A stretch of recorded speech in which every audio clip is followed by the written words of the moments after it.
Pour cette toute petite partie sans spoil de retour à Silent Hill, je ne vous dirai qu'une chose.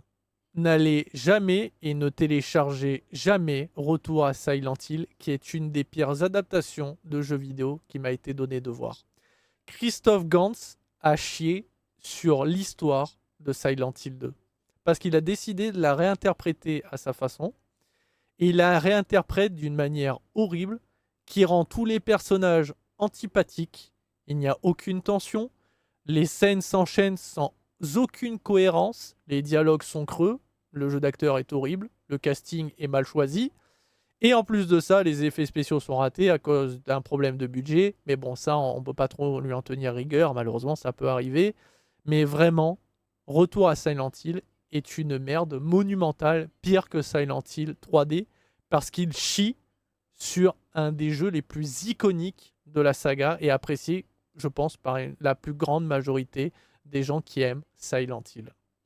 Voilà, donc maintenant je vais attaquer la partie avec spoil, là je vais m'en donner à cœur joie, je suis dégoûté, mais vraiment, mais en même temps je m'y attendais puisque la bande-annonce mettait les choses en avant, ça allait être raté, juste le choix d'acteur, enfin pourquoi choisir un mec qui est brun pour incarner James qui est un blond? Enfin, je veux dire, parmi tous les acteurs américains, il n'y avait pas un petit blondinet ou un châtain très clair, c'était pas possible. Pourquoi prendre un mec qui est brun et qui ressemble même pas physiquement, il est plus épais que James, enfin ça n'a aucun sens. Et Marie qui ressemble à, enfin Maria surtout qui ressemble à une femme de joie qui travaillerait dans le bois de Boulogne. Bah putain, j'espère que la passe est gratuite. Quand je vois cette perruque portée, ça donne pas envie. Hein, même pas une demi-molle, rien. Ignoble. Enfin bref. Donc, avant de rentrer dans les détails, il faut savoir que, vous le savez, depuis quelques années maintenant, au cinéma, on a de plus en plus d'adaptations de jeux vidéo, d'animés et de mangas. Parce que ça rapporte facilement du pognon, puisque tout est déjà prêt, on a juste à reprendre ce qui est déjà fait. Et en plus, on a déjà un public prêt à aller au cinéma, dépenser leur argent pour voir leur adaptation de leur univers chéri. En même temps, c'est plus chiant de créer quelque chose de toute pièce et de devoir convaincre des gens d'aller voir votre œuvre. C'est beaucoup plus dur. Maintenant, pour autant, faire une bonne adaptation, c'est pas si simple que ça, et c'est pour ça que vous avez deux types d'adaptation. La première, la plus facile, c'est l'adaptation libre d'un univers, comme par exemple Resident Evil. Vous avez bien sûr quelques éléments qui vous font penser à Resident Evil, comme par exemple le manoir, les zombies, on va parler d'Umbrella, tout ça, mais vous n'avez pas la même histoire, vous n'avez pas les mêmes personnages. Et donc forcément, bah, quand vous jouez au jeu Resident Evil 1 et que vous regardez le film Resident Evil 1, bah, c'est pas du tout la même chose parce que ce n'est pas une adaptation fidèle, c'est une adaptation libre, ce qui permet aux réalisateurs et aux scénaristes de faire un petit peu ce qu'ils veulent. C'est beaucoup plus facile pour eux, ils n'ont pas de contraintes de respecter une œuvre. Mais en général, c'est le type de film qui n'est pas du tout apprécié auprès des fans, qui n'attire pas les fans. Parce qu'ils savent très bien que c'est un peu du fan service, qu'ils vont avoir quelques éléments qui parlent de leur univers fétiche, mais ça s'arrête là. Personnellement, moi je les aime bien quand même, parce que ça me permet de me plonger dans un univers que j'apprécie, et tant que j'ai quelques éléments qui m'y font penser, ça me va très bien. J'arrive quand même à les apprécier, mais je comprends pourquoi les fans ne sont pas en rendez-vous. Et après, vous avez le second style d'adaptation, donc les adaptations très fidèles, mais qui sont les plus compliquées à réaliser, parce que bah, vous ne pouvez pas respecter à 100%. Par exemple, bah, si vous adaptez un livre Harry Potter, vous ne pouvez pas adapter toutes les lignes. C'est impossible, donc vous allez devoir faire un travail de réécriture, ce qui complique la chose, et vous allez devoir sacrifier des choses. Or, vous savez que bah, les fans, eux, seront au rendez-vous. C'est les films qui rapportent le plus, parce que bah, les fans, là, ils sont en mode « Ah ben, on adapte l'univers que j'aime le plus, on va l'adapter fidèlement, donc je vais aller au cinéma. » Mais le problème, c'est que bah, ils seront forcément beaucoup plus pointilleux. Et comme ce sont des fans, bah, ils vont peut-être gueuler parce que vous allez supprimer un de leurs personnages fétiches alors qu'on le voit que 3 secondes. On va peut-être supprimer une de leurs scènes préférées comme le banquet des elfes de maison qui était soi-disant ultra vital alors que ça allait rajouter plus de minutes au film. Ça allait coûter beaucoup plus cher à réaliser parce qu'une scène de quelques minutes mais en full effets spéciaux, bah, ça coûtait énormément. Donc est-ce qu'il y avait un intérêt à la mettre? Eh bien, pour les fans, oui.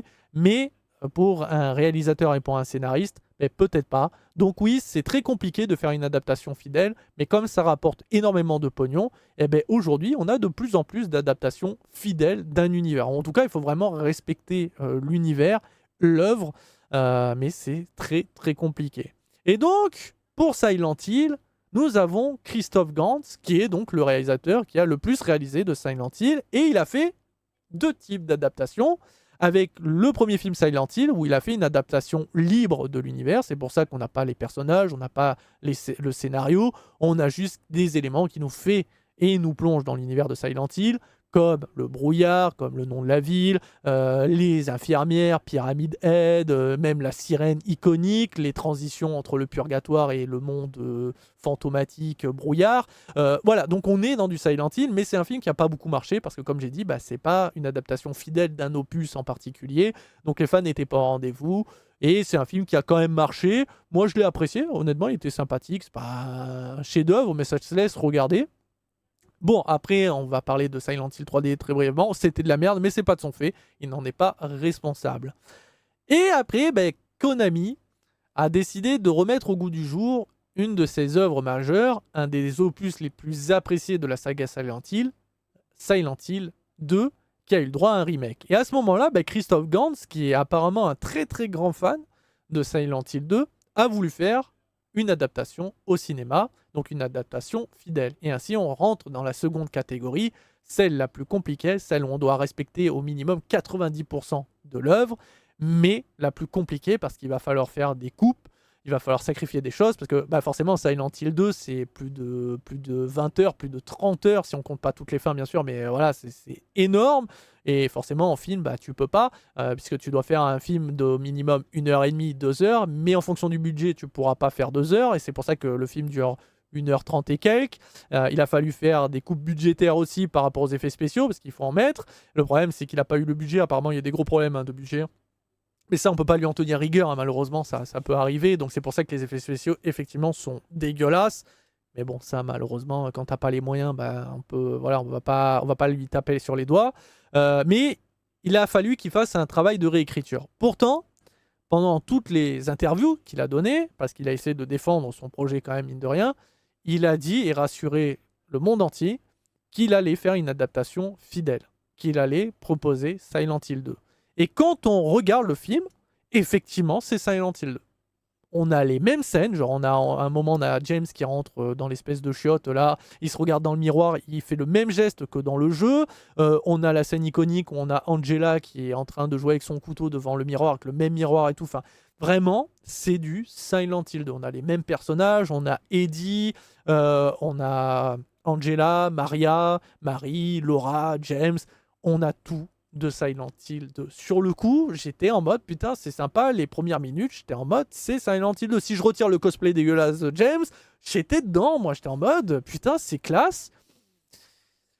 Et puis, petit à petit, il a commencé à se plonger dans l'histoire. Parce qu'au début, c'est la rencontre entre Marie et James, qu'on n'a pas forcément dans le jeu, donc là il a décidé d'apporter une petite rencontre, de nous montrer comment ils se sont rencontrés, et tout le long du film on va avoir plusieurs flashbacks pour nous montrer leur relation, comment ça s'est déroulé, et comment petit à petit elle s'est détruite. Nous, forcément en tant que fans, on sait pourquoi James a quitté Marie, pourquoi il l'a abandonné, sauf que là on comprend avec Christophe Gans que ça serait pas la même histoire. Déjà, on commence quand même avec une secte. Oui, je sais pas ce qu'il a, Christophe, avec les sectes. Apparemment, ça doit être vraiment un truc horrifique pour lui. Ça le hante et il essaye de nous faire peur avec les sectes. Dans le 1, c'était le cas, avec la secte qui va brûler une jeune gamine et c'est ce qui va causer la fin de Silent Hill, qui va la plonger dans le chaos. Et là, c'est à nouveau une secte, donc à nouveau dans cette ville de Silent Hill, qui utilise le corps de Marie pour boire son sang. Pourquoi ? Eh ben on ne le saura jamais. Ça n'a jamais été expliqué. Oui, parce que Christophe Gans, en plus de réinterpréter l'histoire, n'explique pas tout. Donc là, on a des gens qui, beaucoup de femmes d'ailleurs, boivent le sang de Marie régulièrement, en la droguant en plus. Drogue qui la rend malade. Un peu comme la maladie dans le jeu, mais là, donc c'est ça, en fait, c'est un peu cette maladie, entre guillemets, qui est née de la drogue. Drogue, donc, qui permet à Marie de pouvoir donner son sang et de redevenir à peu près normal, puisque son corps, après, se régénère.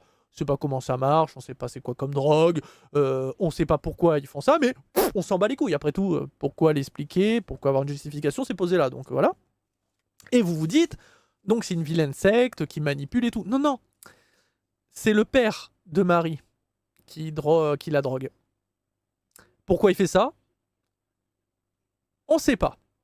Par contre, ce qu'on sait, enfin, on le saura qu'à la toute fin, c'est que Marie se faisait violer par son père.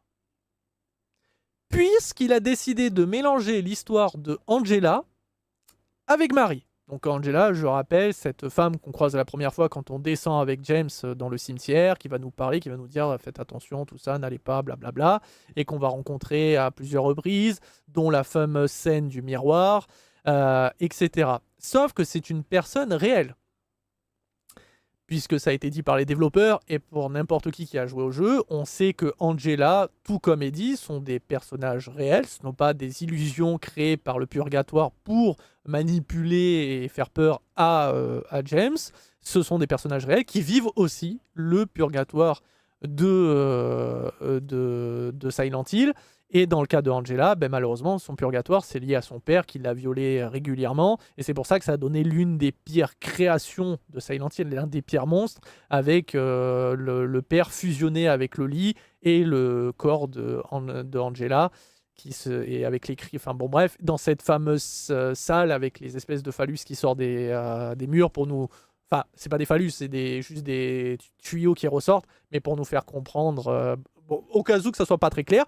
Et bien d'ailleurs, vous avez exactement cette scène-là dans le film Silent Hill 2, pour vous dire à quel point il tenait à respecter. Donc on a la scène avec le monstre, dégueulasse. Pour le coup, même si les effets spéciaux sont ratés, autant voir ce monstre-là prendre vie, c'est ignoble. Même avec les effets spéciaux ratés, vraiment ignoble. Et heureusement, on le voit pas très longtemps parce que j'étais en mode, c'est la première fois que j'étais en mode gêné par autant d'obscénité.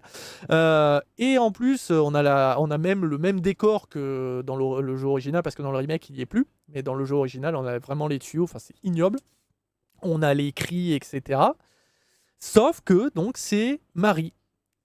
Et dans le film, à cause du grimage de Angela, le fait est qu'elle soit vraiment grimée avec une coupe au bol ignoble, avec un maquillage fond de teint tout blanc, on ne voit pas que c'est l'actrice, la même actrice. Puisqu'en gros, donc Anna Emily, qui incarne Marie, incarne Maria et incarne Angela.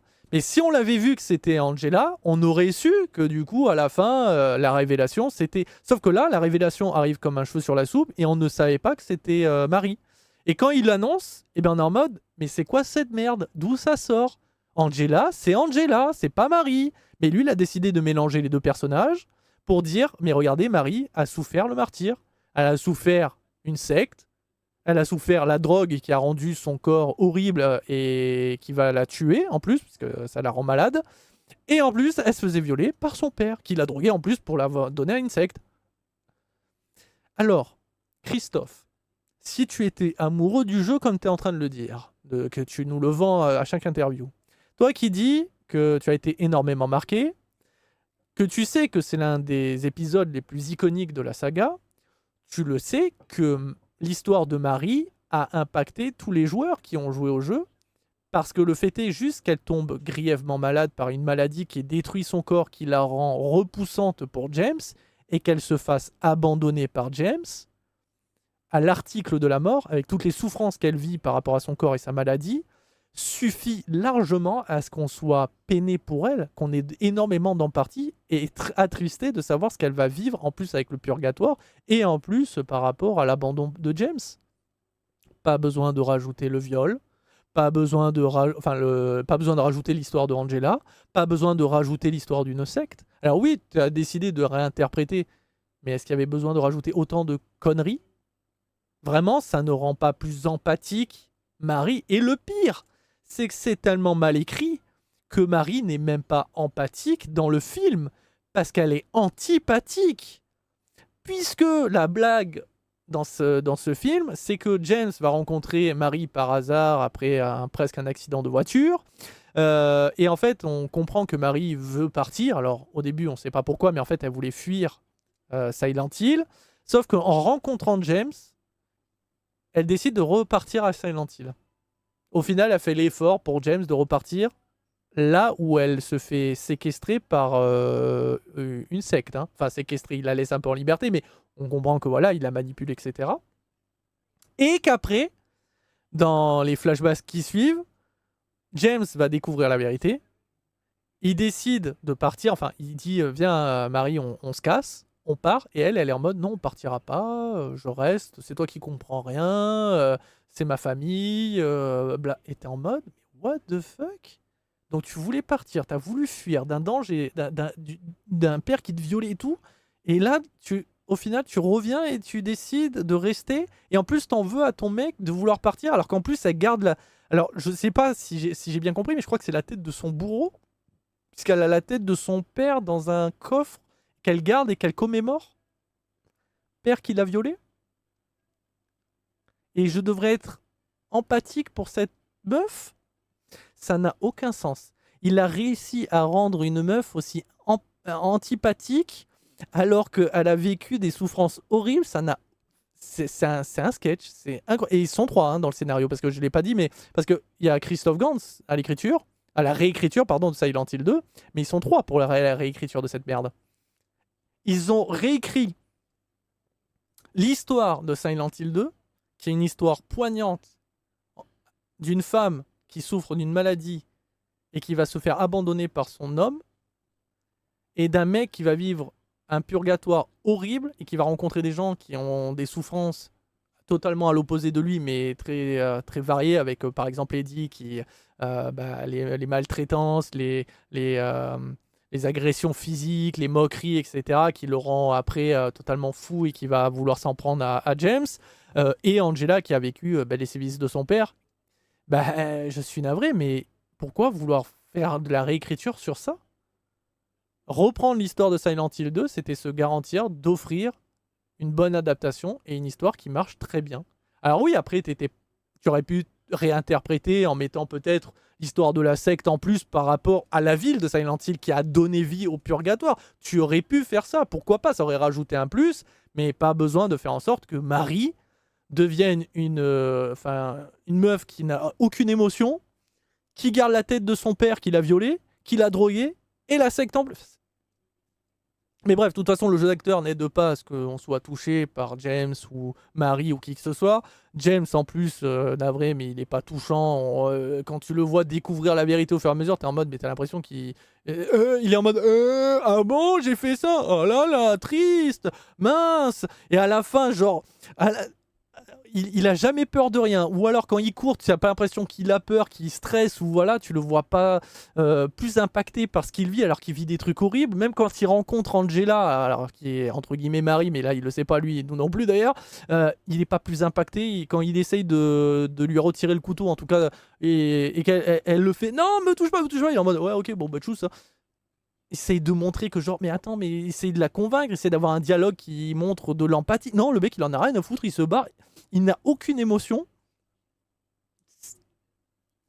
Et derrière, quand il découvre que Maria est une illusion, il se met en mode warrior, combat, sourcil froncé, bouge plus, parle plus, il est en mode, ça y est, je vais niquer Silent Hill.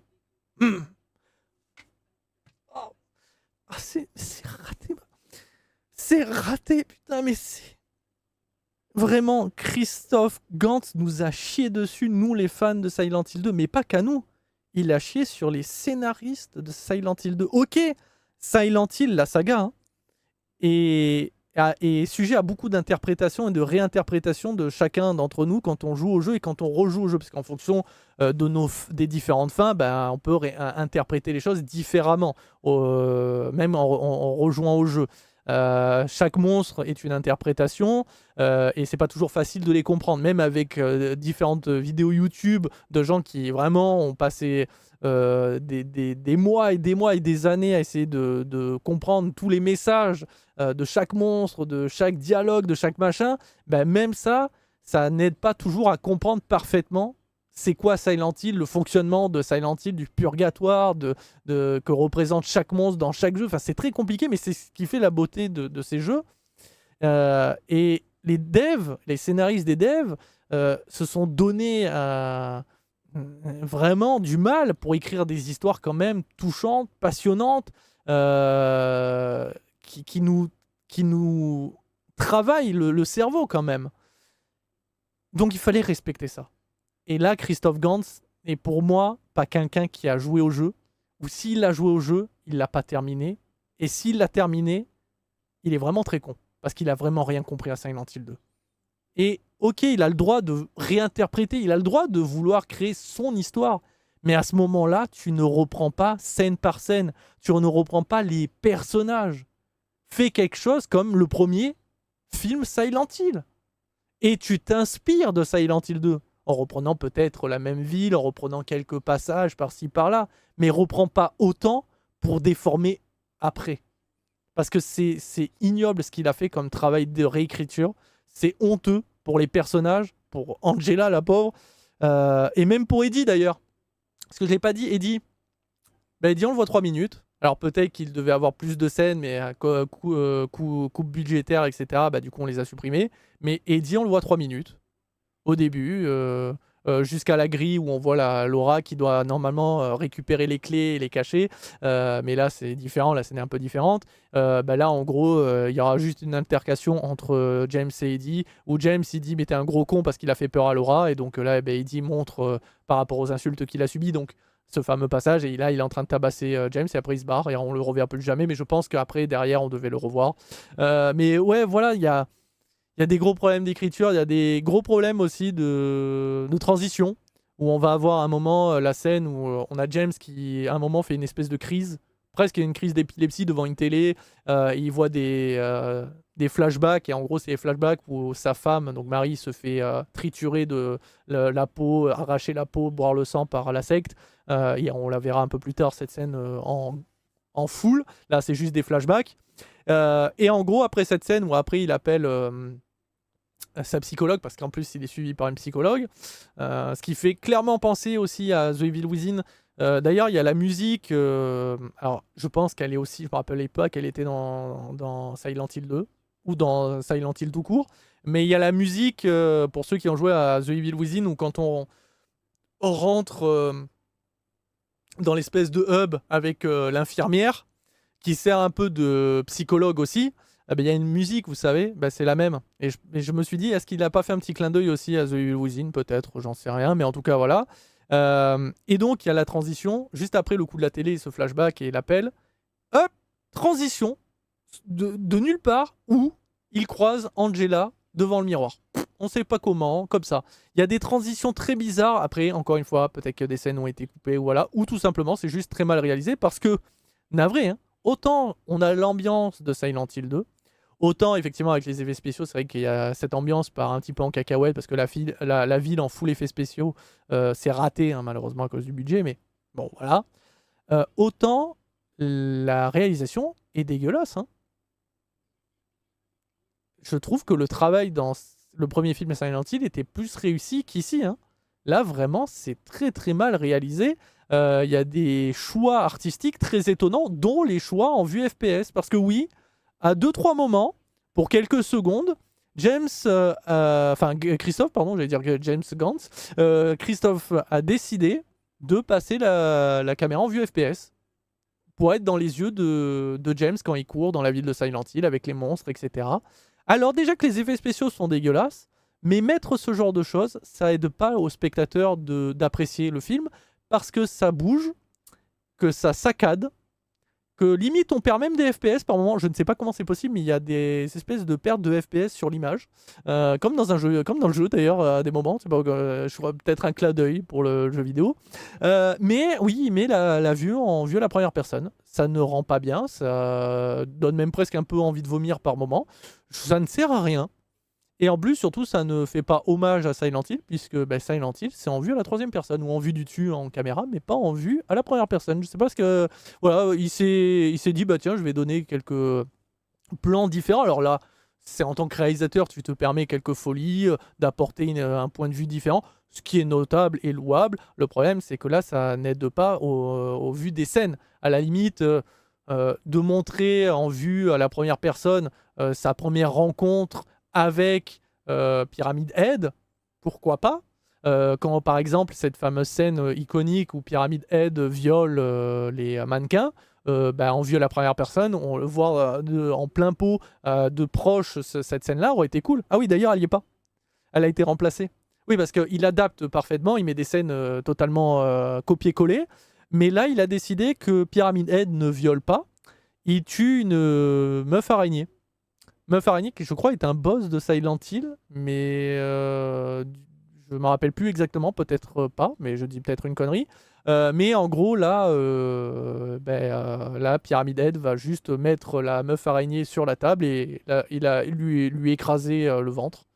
Alors que la scène iconique, c'est quand il viole les cadavres, enfin les mannequins, pardon, parce que comme Pyramid Head, c'est James, et ben en gros, c'est le purgatoire qui lui montre ses pensées les plus impures quand justement il imaginait violer. Alors, est-ce que c'était Marie ou est-ce que c'était d'autres meufs? Alors, les violer, en tout cas, baiser sauvagement des meufs, parce qu'il ne baisait plus sa femme qui ne pouvait plus, puisqu'elle était malade et elle était repoussante.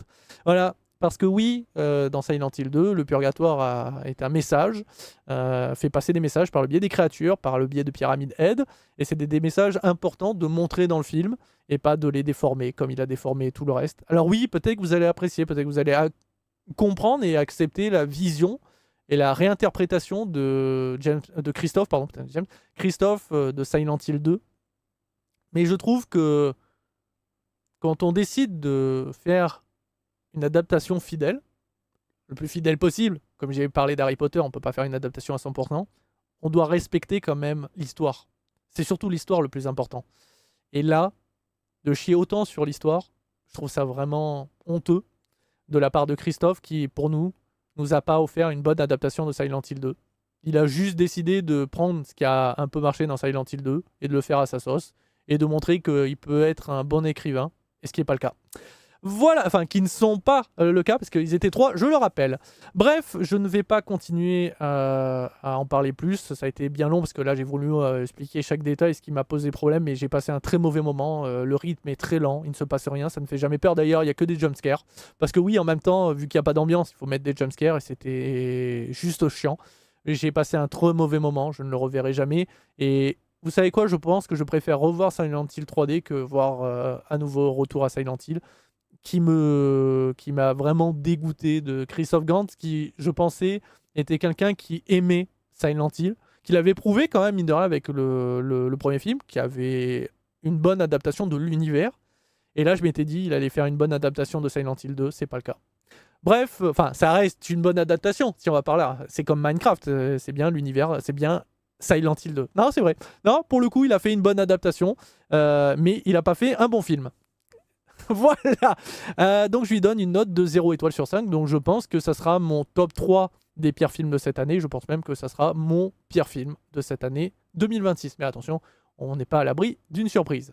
Sur ce, je vous dis à très vite et à très bientôt pour toujours plus de vidéos, que ça soit sur Twitch, sur YouTube, sur la chaîne principale et secondaire. Ciao ciao les amis.